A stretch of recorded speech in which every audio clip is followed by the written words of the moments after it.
আওয়ামী লীগের বিভিন্ন নেতাকর্মীর নামে একটি মামলা হয়েছিল। সেই মামলায় একজন আসামির নাম ছিল। সেই আসামি জামিন না নেওয়ায় প্রশাসন তাকে গ্রেপ্তার করে। আমরা পরবর্তীতে জানতে পারি যে যদিও সে আগে আওয়ামী লীগ ছিল, কিন্তু পরবর্তীতে বিএনপির একটি অঙ্গ সংগঠন মৎস্যজীবী দলে তার নাম আসে কমিটিতে সহ সাংগঠনিক পদে। সে ওই মামলার আসামি, এজাহারভুক্ত আসামি, কিন্তু সে জামিন নেয়নি, যার কারণে প্রশাসন তাকে গ্রেপ্তার করে। এবং পরবর্তীতে এটি নিয়ে কালীগঞ্জ উপজেলা রাজনীতি একদম ঘোলাটে হয়ে যাচ্ছে এবং এখানে স্বৈরাচারের দোসররা স্বৈরাচারী শক্তিকে আরও বেশি শক্তিশালী করার যে নির্মম প্রচেষ্টা চালাচ্ছে, তারই প্রতিবাদে আজকের এই বিক্ষোভ কর্মসূচি। আওয়ামী লীগের একজন পদধারী নেতা ছিলেন তিনি, এখনো আওয়ামী লীগের পুনর্বাসন, ছাত্রলীগ, যুবলীগের মাধ্যমে বিভিন্ন অপপ্রচারের মধ্য দিয়ে শান্তি শৃঙ্খলা ভঙ্গ করতে চাচ্ছে। তারই সংবাদের প্রেক্ষিতে কালীগঞ্জ থানা পুলিশ আইজুর রহমান প্রিন্সিপালকে গ্রেফতার করেছে। আইজুর রহমান প্রিন্সিপাল আমাদের কালীগঞ্জ উপজেলা বিএনপির তথাকথিত আহ্বায়ক, যিনি জাতীয় নির্বাচনে ধানের শীষের বিরুদ্ধে নির্বাচন করেছে। সেই তথাকথিত আহ্বায়কের আপন ভাইরা ভাই, তো স্বাভাবিক কারণেই তার ভাইরা ভাইকে রক্ষা করার জন্য, যেহেতু তার ভাইরা ভাই আওয়ামী লীগ করে, তাকে ফ্রন্ট সাইডে নিয়ে এসে ষড়যন্ত্র করার সুযোগ নাই। তাই মৎস্যজীবী দলের একজনকে সামনে দাঁড় করিয়ে এটাকে হাতিয়ার করে তারা এই ষড়যন্ত্রে লিপ্ত হয়েছে। তো আমরা এই ষড়যন্ত্রে ইনশাল্লাহ রুখে দিব, কোনোভাবে আমরা মব জাস্টিস করতে দেব না।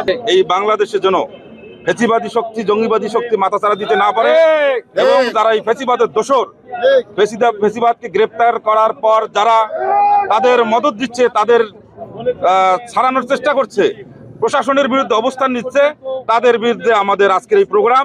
আমরা জনগণের মাধ্যমে, আপনাদের মাধ্যমে আমরা তাদেরকে জানিয়ে দিতে চাই, যদি কেউ ফ্যাসিবাদকে রক্ষা করার জন্য রাজপথে আসে, আমরা প্রধানমন্ত্রীর নির্দেশে আমরা আমাদের যেভাবে করণীয়, যেভাবে প্রতিহত করা দরকার আমরা তা করবো ইনশাআল্লাহ। আমরা চাই যারা মত সৃষ্টি করবে, যারা মাদকের সাথে জড়িত, যারা সন্ত্রাসের সাথে জড়িত, তাদেরকে প্রতিহত ইনশাআল্লাহ আমরা রকনউদ্দিন বাবুল ভাইয়ের নেতৃত্বে চালিয়ে দেবো। প্রশাসনের যে ইয়াটা করছে সেটা প্রশাসনে এটা ব্যবস্থা নেবে, এটা প্রশাসনিক ব্যবস্থা, আর এটা আমাদের প্রশাসনের ইয়াটা, ওটা আমাদের দলীয় ইয়া। আমরা যারা সন্ত্রাস করবে, যারা চাঁদাবাজি করবে, তাদের বিরুদ্ধেই আমরা অবশ্যই থাকবো। তাদের বিরুদ্ধে হলে তখন প্রশাসনকে আমরা হেল্প করবো।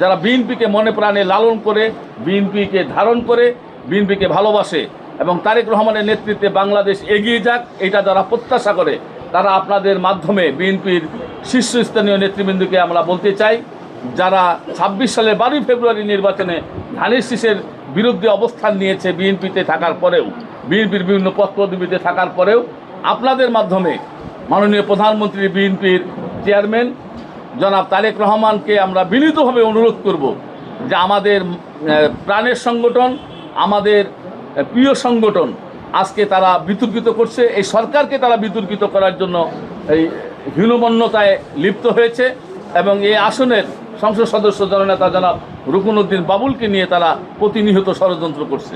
তা আমরা চাই অচিরেই তাদের বিরুদ্ধে সাংগঠনিক ব্যবস্থা গ্রহণ করে কালীগঞ্জ আদিতমারির বিএনপিকে রক্ষা করা।